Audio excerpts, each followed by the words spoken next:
tinatanong ko rin po ito sa ibang mga kaanak ng mga biktima ng drug war. Kasi yung pagkakabiktima sa inyo, iba po yung shape and form, no? Pero since you Yes. were exonerated, kumusta na yung naging proseso ng paghilom ninyo? Nagsimula na, yung pagkalabas ko, nagsimula na. Kasi, of course, I was trying to adjust from a life in solitude, very quiet life. And then lumabas ako at nandyan yung political climate na talaga naman because yung alitan ng Duterte and the Marcoses, Dutertes and the Marcos camp, yung paghilom, lagi ko pong sinasabi na maski nung nakakulong pa ako, pinatawad ko na yung mga may kinalaman sa pag-persecute sa akin, kasama na siyempre yung mga nag-testify, falsely testified against me, although hindi ko pa talaga kaya patawarin si Mr. Duterte bilang yung talagang chief oppressor ko. I've been really trying to have the the grace, the courage to forgive him. Kasi alam ko sa mga pagbabasa ko, marami akong nabasa tungkol nga diyan sa healing. And ang forgiveness ay para sa iyo yan eh. It's not necessarily dun sa taong pinapatawad mo na. Yung sa sarili mo yan, kasi hanggat hindi mo pinapatawad yung mga may kasalanan sa iyo, ano mo yan, burden mo rin yan. You cannot move on totally. Kasi nandyan yan. Kaya yun ang pinagdadasal ko yan hanggang ngayon.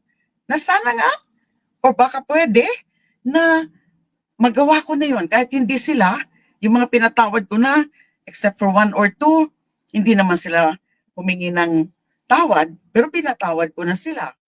Now, si Mr. Duterte, of course, hindi yan humihingi ng tawad sa akin. Pero, who knows?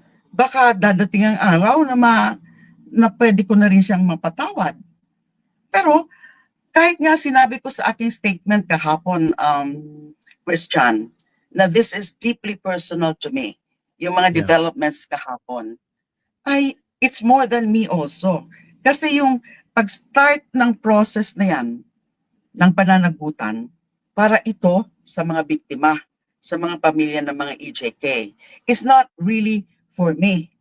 Pero dahil nga yun ang pinaka-dahilan nung pagkakakulong ko, kaya eto nakikita ko na ayan, gumagaan na, parang yung burden ko rin ay nawawala sa aking balikat dahil natutuwa ako na nagsisimula na nga yung proseso para makakamit ng hustisya yung mga victims. So, nandyan, it's still under process of healing, Christian, pero hindi ko pa masabi kung it's complete healing. And hindi ko rin masabi na I've been completely vindicated already. I can only be completely vindicated kung mapanagot yung mga may kagagawan ng persecution sa akin na hindi pa nangyayari. Magsisimula pa lang ang proseso niyan kapag mag-file na ng mga kaso yung aking mga abogado. Isa ko rin pong gustong puntahan, no? Kasi ito rin naman yung observation ng marami po sa atin. Doon sa 6 na taon ng Duterte administration, dito sa walang habas sa pagpatay, sa libu-libong mga tao bilang bahagi ng drug war, marami sa ating mga kababayan parang nawalan ng konsensya o kaluluwa.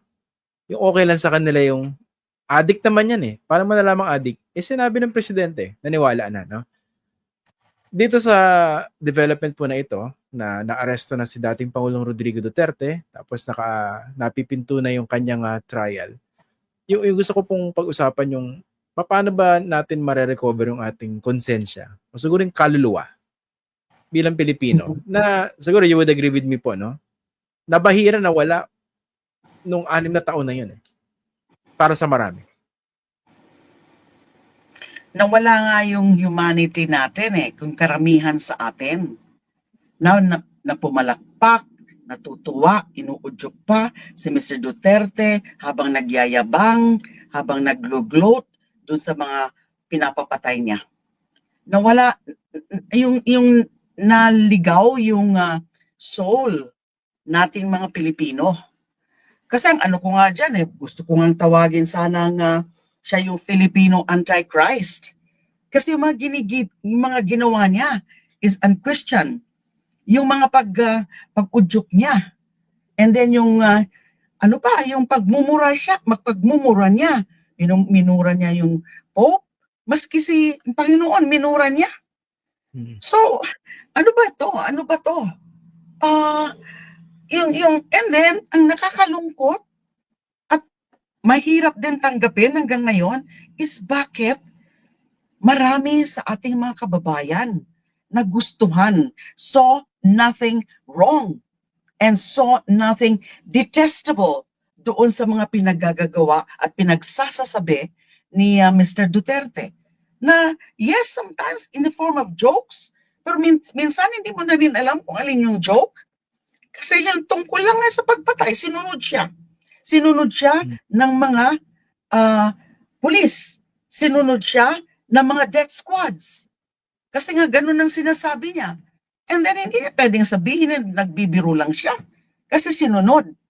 Nawala yung humanity natin. Nawala yung Christianity natin. At siguro naman, dito sa development na yan, na sinasabi nga ng ICC na meron talagang reasonable grounds to hold him to account for the crimes against humanity.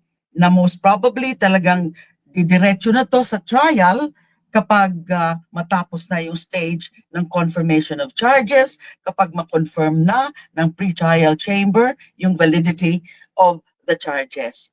Kailangan buksan na ang isip ng karamihan dyan. Matutuwa pa ba kayo? Susuportahan pa ba nyo?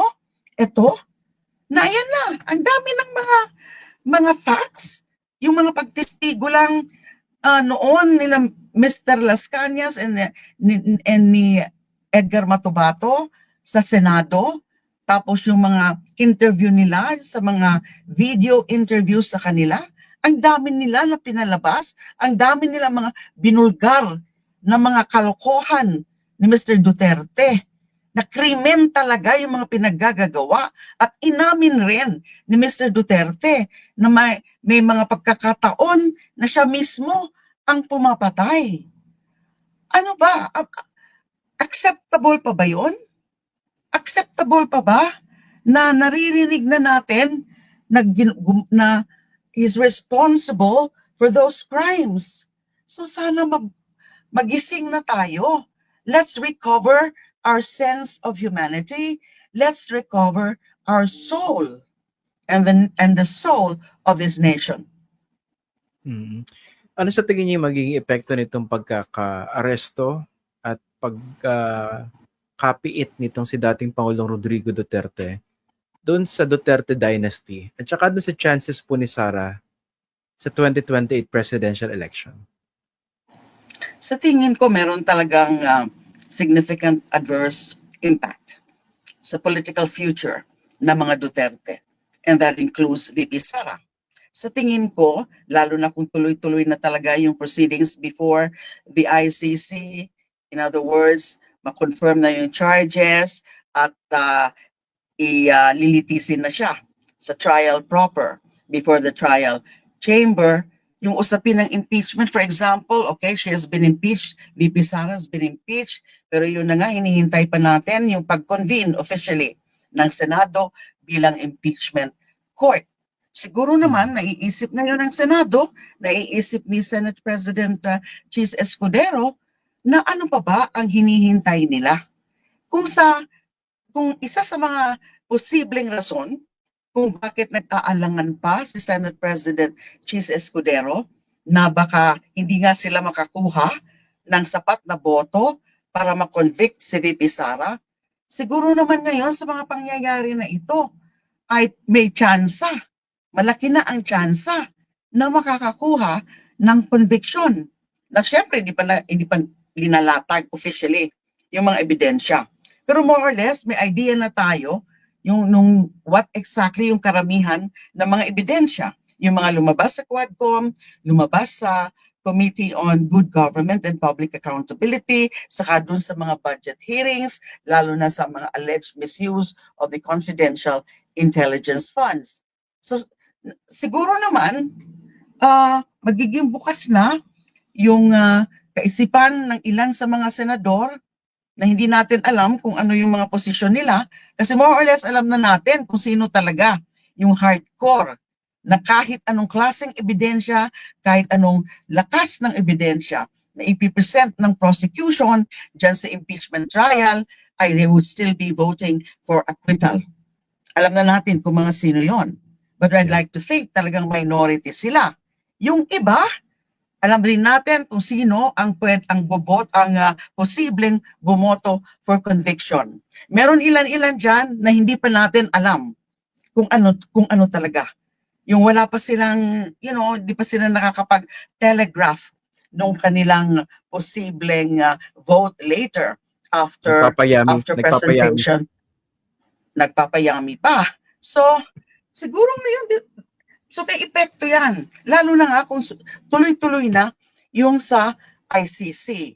So, malaking epekto to kasi this is really a significant, a concrete game changer insofar as the political scenario is concerned, especially that we have the coming 2025 elections, which is so crucial as a prelude to the 2028 election. So, pwede nating mag-connect lahat yan na makaka-apekto talaga ng malaki sa political standing ng mga Duterte. Okay. Bilang panghuli, gusto ko lang po i-release sa inyo yung comment ng iba sa mga nanonood sa atin. Iba rin yung aura nyo ngayon, ha? Maganda. Pero pagod na ako, ha? Talagang grabe ka. The aura doesn't lie. Baka ano yan, dulot ng good news. Tama ba? Siyempre. Siyempre, nandyan na. It's time for reckoning.